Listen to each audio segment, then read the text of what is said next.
Bismillahirrahmanirrahim. İmam el-Bukhari, Muhammed ibn İsmail ibn İdris ibn el-Bardizbe el-Bukhari, Şeyhülislam fil hadis, İmam el-Muhaddisin tanırsınız. Sahip Sahih el-Bukhari, hemçinin Adab-ül Mufrat ve onun onlarla eseri var. Allah Nebisi sallallahu aleyhi ve sellem'den çok güzel bir hadis bize rivayet edir. Bu hadis onun bir neçə əsərində keçir. Həmçinin keçən əsərlərdən də biri Adab-ül Mufrat əsəridir. Adab, ədəb mənasına gəlir. Yəni ədəb və əxlaq. El-Mufrat, bir nəfərin ədəbi. Yəni Allah Nebisi sallallahu aleyhi ve sellemin ədəbi. Kitabın adı Peyğəmbər əxlaqı.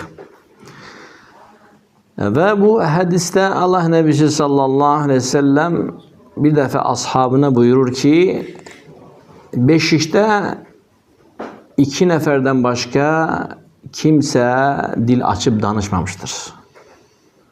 Beşikte iki neferden başka kimse dil açıp danışmamıştır. Yalnız iki nefer, Meryem oğlu İsa ve Cüreyc. Meryem oğlu İsa'nı sahabeler tanıdılar. Meryem suresinden Kur'an-ı Kerim'de geçmektedir vesaire ile ahir. Ama Cüreyc hakkında, Cüreyc kimdi ya Resulallah diye soruştular. Ve Allah Nebisi sallallahu aleyhi ve sellem Cüreyc'in hikayesini nakledir. Kardeşler, Beni İsrail rivayetleri ulema onu bölür. Var vehiheyn yoluyla gelen Beni İsrail rivayeti, vehiheyn yani Kur'an ve sahih sünnet. Bu Beni İsrail rivayeti İsrail halkında baş veren hadiseleri danıştığına göre İsrailiyetlerden sayılır. Beni İsrail rivayetlerinden sayılır. Ama hansı yoluna gelip? An tariqil vehiheyn, iki vehiy yoluyla. Kur'an ve sahih sünnet. Bu cere gelen rivayeti İsrailli bir kez danışmayıp, bir başa Rahmanur Rahim Subhanahu ve Teala kitabında nazil eder ya da peygamberinin köksüne ilham eder hadis yoluyla ve hemin hadiste en mühkem kaynaklarda zikir olunmalıdır. Nice Es-Sahih el-Bukhari ve Müslim ve gayruh. Bu cüre İsrail rivayetlerine iman etmek hatmen cazimen vaciptir. Çünkü bu hansı qismə dahil olur? Yani vehiy yoluyla gelen. Yani buradaki hadise yeni de Beni İsrail'de olmuş. Yeni İsrail evlatlarının içinde olmuş hadise. Onlardan biriyle olmuş. Ama rivayeti onlar rivayet elememişler. Rivayeti bir başa Rahmanur Rahim Subhanahu ve Teala kitabında nazil elemek ile nece Meryem suresindeki Meryem hikayesi, nece Ali İmran suresinde İmran ailesi, onun zürriyeti, nece Zekeriya'nı, Yahya'nı siz Kur'an'dan tanıdınız ve onların hikayesini, helece de diğer sünnede gelen. Bu birinci gisimdir. Beni İsrail'den gelen, demeli iman edilmesi vacip olan gisimdir. İkinci gisim, onu Beni İsrail'den kimse gelir danışır. Beni İsrail'den, Yahudilerden kimse gelir bu rivayeti danışır. Bu rivayet hakkında Allah'ın Nebisi sallallahu aleyhi ve sellem kayda koymuştu. Haddisu an Beni İsrail ve la harac. Beni İsrail'in rivayetlerini danışın, eyb etmez. Ama şart koyur. Ne tam tasdik etmeyin, ne de tam tekzip etmeyin. Ola bilsin ki tam tasdik edersiniz, tehrif olmayan yerler de tasdik etmiş olarsınız. Çünkü ravi burada artık kimdi? Beni İsrail'den olan kafir bir bende. İman etmemiş bir İsraillidir. Ya da birden hamısını tam tekzip edersiniz. Ola bilsin ki onun rivayeti olduğu kimidir?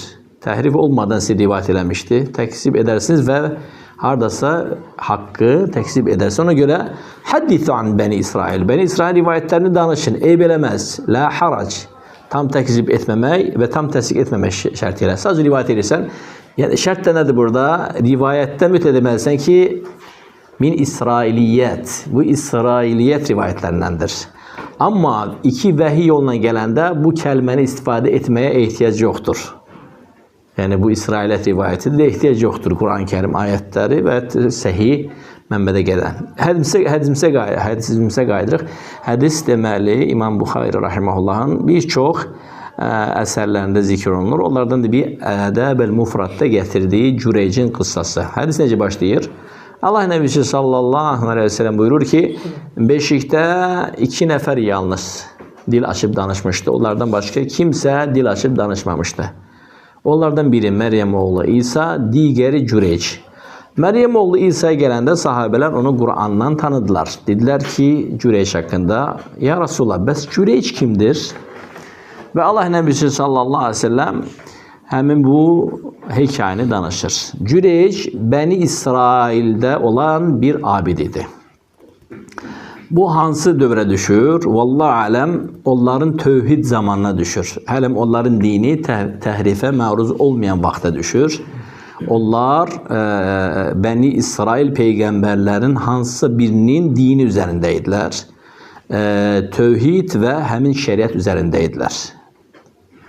Və kən lehu savmə və onun bir çoması var idi. Əslində çoma deyil, və kən lehu savmə, savmə məbəd deməkdir. Sadəcə o məbəd çoma kimi idi. Onun şəxsi məbədi idi. Bu da nəyə görə? Baxın qardaşlar, burada birinci fayda odur ki, keçmiş ümmətlərdə ibadət mütlə fis-savami' məbədlərin içində olmalıydı. Şərt idi bu. Qeyri-yerli ibadət sayılmırdı. İbadət vaxtı çatanda mütlə özünü məbədə çatdırmalıydın. O məbədlərin birində eləməliydin. Dəlil də bu nədir? Digər İmam Əl-Buxarinin və həmçinin Müslim və digərlərinin gətirdiyi rivayətdə Allah Nəbisi sallallahu aleyhi ve sellem buyurur ki, mənim üçün və ümmətimə bütün yer üzü namazgah, səcdəgah və tahur, pak qılındı. Sizdən hər hansı birinizin namaz vaxtı yetişərsə, həmən yerdə namazını qılsın. Yəni illah ki, yəni adam səfər eləyib hansısa bir məsciddə özünü çatdırmalı deyil ki, namaz əks halda batildir. Bizdə belə deyil. Namazın vaxtı harada çatdı? Orada da qılırsan. Səhrada ola bilər, düzənlikdə ola bilər, aranda ola bilər, dağda, meşədə. Qadağan olan yerlər varmı? Bunların arasında qəbirstanlar qadağandır. Qəbirstanlıqlarda namaz qılınmaz. Açıq nasla sabitdir. Yəni Allah Nəbisi istisnalar gətirir. Həmçinin üzr istəyirəm, hamamların içində və həmçinin ələxüsus ayaq yolunun içində namazlar batildir, qılınmaz. Hamamların içində niyə qılınmaz? Oradakı ayaq yolundan deyil. Çünki insanlar hamamlarda öz şirkindən təmizlənər. Onu yuyub ora axıdar. Namaz da yəni pak bir əməldir və pak bir yerdə əda edilməlidir. Çünki o Allah Subhanahu Teala ilə bir münacat, bir dua, yəni çağrıdır. Ona görə gözəl yerlərdə. Ondan sonra gəlib ki, hamamın tavanında etmək olarmı? Bu məsələ bilirsiniz, fuqahanın orada görüşləri müxtəlifdir və əsas görüş cavaz, icazə haqqında, amma içində qadağandır, aydındır. İçində qadağandır, tavanında eyb eləməz və s. görüşləri.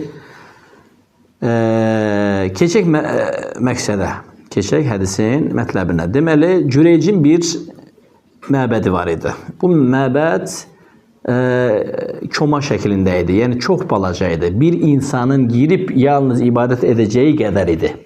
Və Cüreyc bu məbədi evinin içində, nə də həyətində tikməmişdi. Cüreyc bu məbədi bir qayanın üzərində tikmişdi. Cüreyc bu məbədi bir qayanın üzərində tikmişdi. Təsəvvür bir qayadır, hündür bir qayadır. Qayanın üzərində Cüreyc öz məbədini tikmişdir. Məbədi nədən tikmişdir? Rivayətə diqqətlə baxsaq və qolları ilə görərik ki, onu gildən tikmişdir. Onu gildən tikmişdir, vallahu aləm. Və məbəd çox kiçik idi. Cüreyc oraya girər, ibadət elər və ora qalxmaq da asan deyil idi. Özü üçün bir sülləm, ora qalxacaq bir vasitə düzəltmişdi.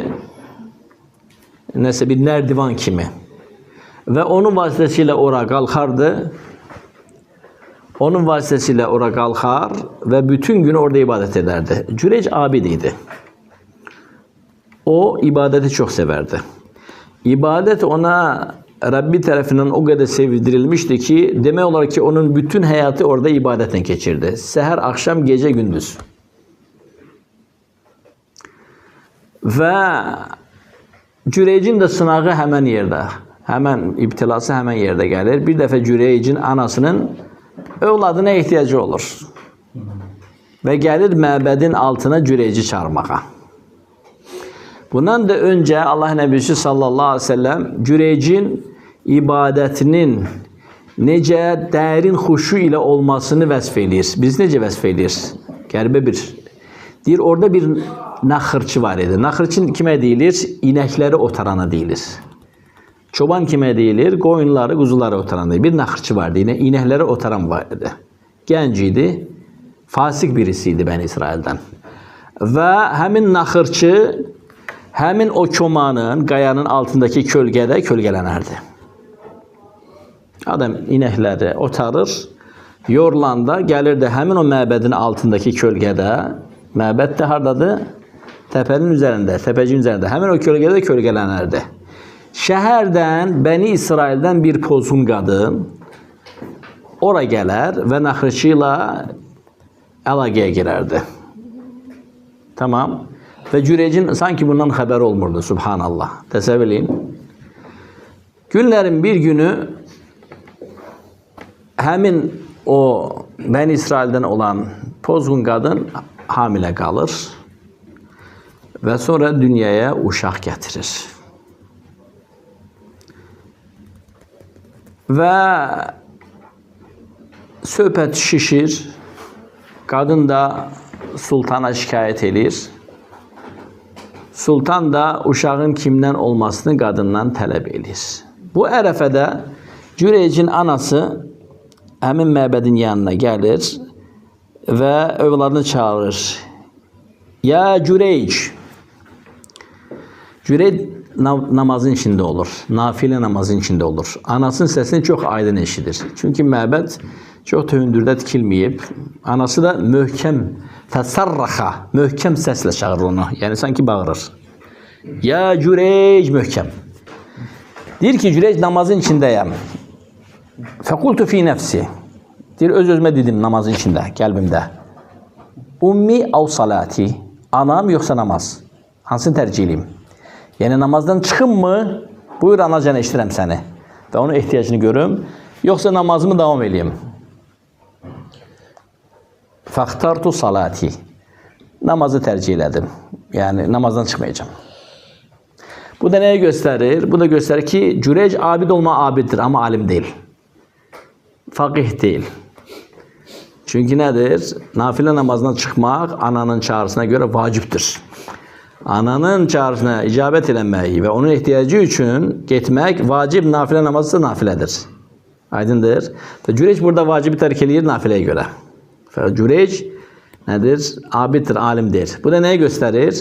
Alimlərin abidlər üzərində olan əfsəlliyini, fəzilətini göstərir. Abid nə qədər ibadət etsə də yenə də alim ondan üstündə, hətta ibadət eləməsi o qədər. Və Cüreycin anası yaşlı qadın ehtiyacına görə övladının yanına gəlib, ikinci dəfə möhkəm çağırır. Fəsarraxat. Möhkəm səslə çağırdı. Ey Cüreyc! Cüreyc namazdayken ummi av salati. Hansını tercih edeyim? Namazdan çıxım, anama cavab verim, onun ehtiyacını qaldırmaq üçün çıxım gedim, yoxsa namazda? Fəxtartu salati. Namazımı tercih elədim. Qoy namazda qalım. Anası üçüncü dəfə lap möhkəm səslə çağırır. Anası da əmindir ki, Cüreyc onu çox gözəl, aydın eşidir. Ve anası əmindir, bilir ki, Cüreyc orada ibadetle məşğuldur. Zaten Cüreycin ibadeti ise her gündüz gece akşam. İnsan bütün hayatını ibadete təsirləyib, ibadetle məşğuldur. Anası deyir ki, ya Cüreyc, möhkəm səslə. Cüreyc üçüncü dəfə öz-özünün namazdayken neyini hesaba çəkir? Deyir ki, ummi av salati. Anam yoxsa namaz. Bu üçüncü dəfə artıq çağırır. Və qərara gəldim ki, xeyr, namaz. Və namazdan çıxmır. Bu zaman anası qəzəblənir və ona bəddua edir. Deyir ki, ya Cüreyc, Allah səni pozğun kadınların yüzüne bakmadıkça öldürmesin. Allah seni pozğun kadınların yüzüne bakmadıkça öldürmesin. La amatekallah hatta tara el mumisat. Ve sonra anası çıkıp gelir. Anası çıkıp gelir. Bakın kardeşler, bu rivayette çok büyük hikmetler var ve faydalar var. Hemin ərəfədə sultan hemin o kadını yanına çağırır ve deyir ki, bu uşaq səni hardandır? Deyir, Cüreyc'den. Cüreyc de o kadar meşhur olur ki abid olarak Beni İsrail'de. Sultan belə onu tanıyır. Padişah deyir ki, sahibi Sevmə, yani məbədin sahibi Cüreyc, abid, qalet naam. Deyir, bəli, uşaq onundur.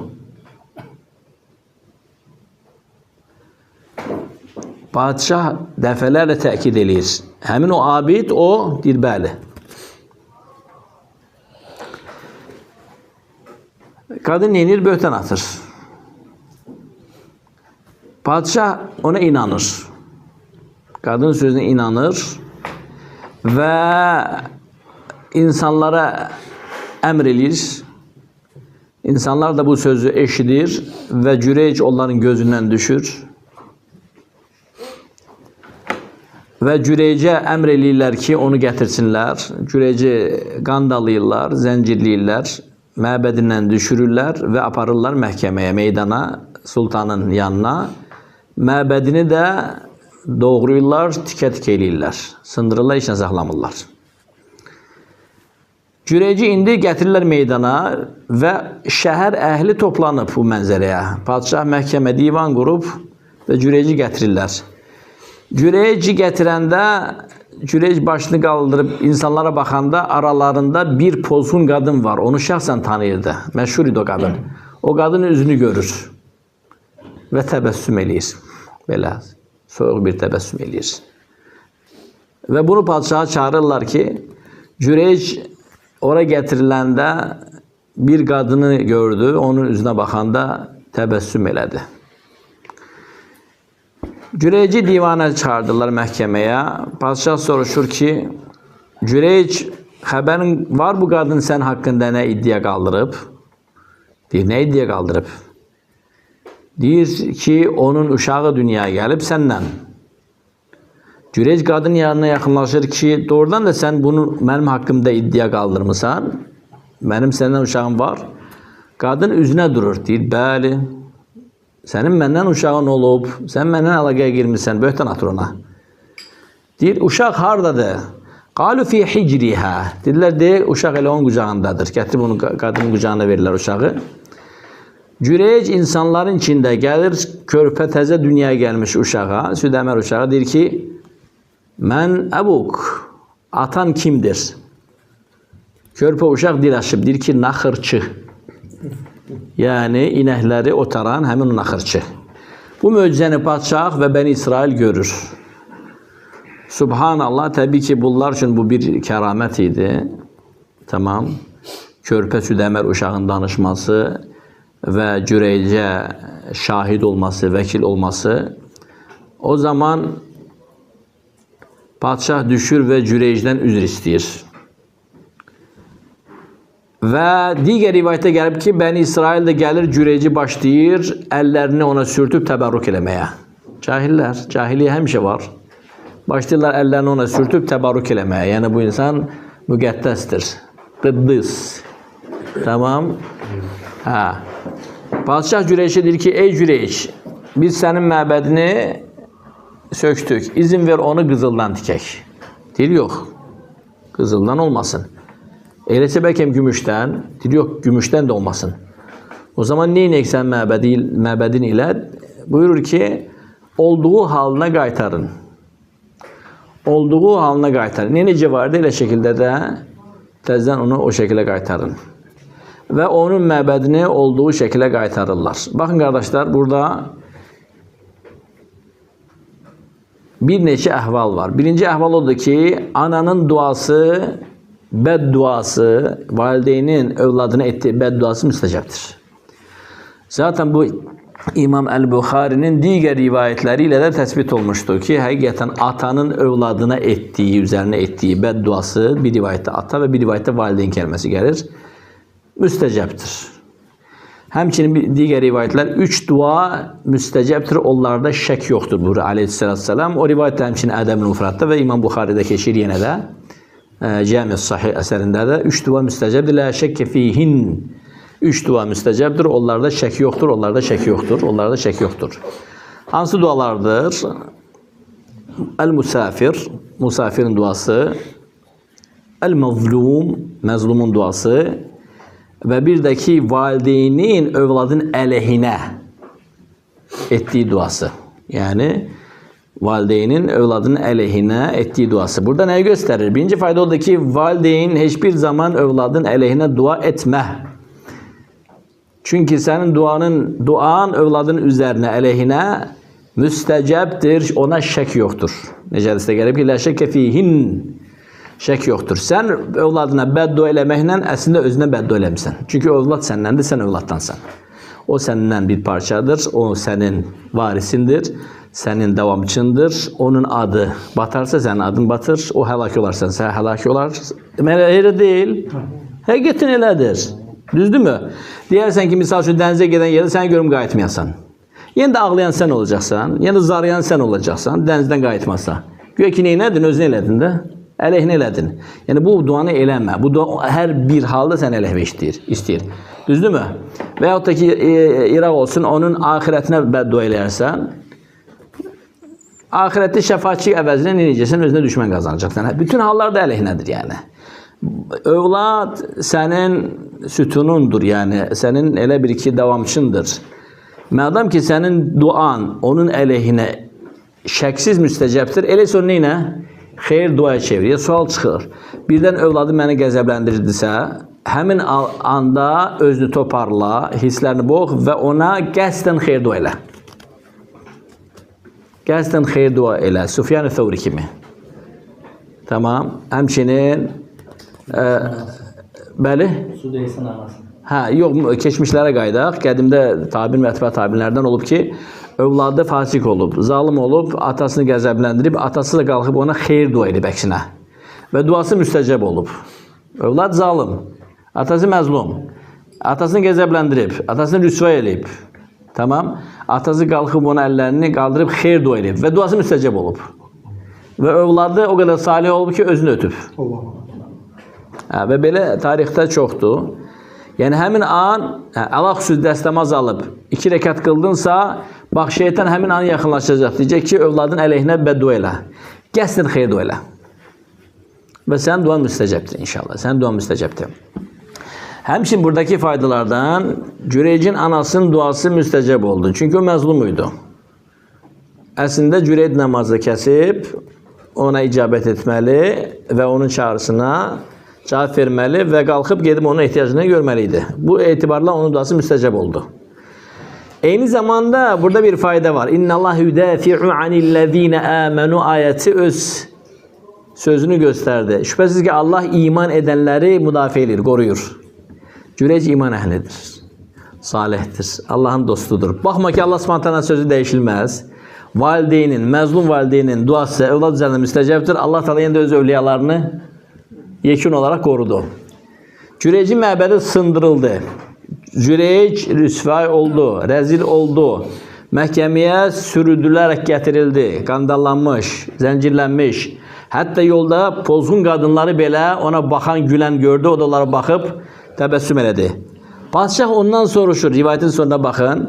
Cüreyc, orada bəzi qadınların üzünü gördün sən, niyə təbəssüm elədin, onu da mənə çatdırdılar. Və Cüreyc anasının ona etdiyi bədduanı və həmin hadisəni padişaha danışır ki, anam mənə bəddua elədi. Ey Cüreyc, la əmətəkəllahu həttə yüriyənnəkə vücuhəl mümisət. Allah Teala səni öldürməsin ta ki pozğun qadınların üzlərini sənə göstərməyincə. Və bu hadisə baş verdi, ona görə mən təbəssüm elədim. Yəni necə Allah Teala bunu mənə göstərdi. Bu baş verdi. Çünki fikirləşirdim ki, bu necə baş verə bilər? Mən abid, məbəddə çıxmayan insan, pozğun qadınların üzünü necə görə bilərəm? Yalnız bu hadisə baş verəndən sonra bildim ki, Allah Teala hər şey qadirdir və Allah Teala onun duasına icabət eləmişdi. Bakın burada ne baş verir? İlk olarak bəli, duaya müstəcəb olaraq məzlum ananın duası icabət edildi. Və Allah Subhanahu teala la yuklifullah mi'ad. Allah Teala sözünü geri götürmür. Məzlum valideyn duası müstəcəb oldu və Cüreycin məbədi dağıldı, ibadətindən mən edildi, qandallandı və zincirlənərəkdən sürüdüldü, meydana gətirildi və xoşa gəlməyən mənzərələr gördü, rəzil oldu bu ilk anda. Rüsvay oldu, şanı, şöhrəti, hörməti hamısı getdi və sonra hamısı bir anda təzdən qayıtdı, ondan da güclü. Bu nə göstərir? Yəni Allah-u Teala'nın da öz ədaləti hər şeydən üstündür. Allah-u Teala Cüreycin üzrünü bilirdi. Bilirdi ki o bunu qəsdən etməmişdi. Cüreycin günaha düşmə səbəbi sadəcə olaraq onun qeyri-faqih olmasıydı. Qeyri-faqih olmasıydı. O abid idi. Amma faqih değildi. Alim değildi. Doğrudan da hökmü bilmirdi. Burada hansı yaxşıdır? Namazdan çıxım, anam yoxsa namaz. Anam yoxsa namaz. Faqih olmadığına görə Allah Azze ve Celle onun qəlbində o qədər əzəmətlidir ki, belə düşündü ki, heç Allahla məxluq tay tutularmı? Elə başa düşdü. Ana məxluq, Allah xaliq. Ana çağırır və Rəbbimlə də indi hal-hazırda söhbət edirəm. Mən xaliqin söhbətini kəsib, məxluqun söhbətinə necə düşə bilərəm? O belə düşündü. Və Allah Subhanahu Teala'ya qəlbində ta'zim və iclal və təvqir göstərdiyinə görə də mükafatını aldı. İnnallaha yudafi'u anillezine amanu. Şübhəsiz ki Allah Teala iman edənləri qoruyur. Və Allah Teala onu da qorudu və onu təmizə çıxartdı, bəraətə çıxartdı. Həmçinin faydalardan da sən Allahla sadiq olsan, sənin hətta şahidin olmasa belə Allah Teala səni qurtarmağa qadirdir. Necə, nə cür soruşma. Başına gələndə biləcəksən. Yəni burada Cüreycin heç bir şahidi yox idi. Böhtan atan qadın, Bəni İsrail. Şahid də ki, belə baxanda şahid yoxdur. Körpə uşaq, bu da dəlil. Başqa heç nə. Heç kim heç nə bilmir qadında bu uşaq hardan da əsla. Tamam mı? İddia var. Qadın da and içə bilir, and içir, inanırlar ona. Cüreycin də iddianı dəf edəcək başqa heç bir hüccəti yoxdur. İlla Allah Teala həmin an onu qurtardı. Ona görə tövsiyə olunur ki, valideynlər övladlarına qarşı çox həssas olsunlar və onlara bəddua eləməsinlər.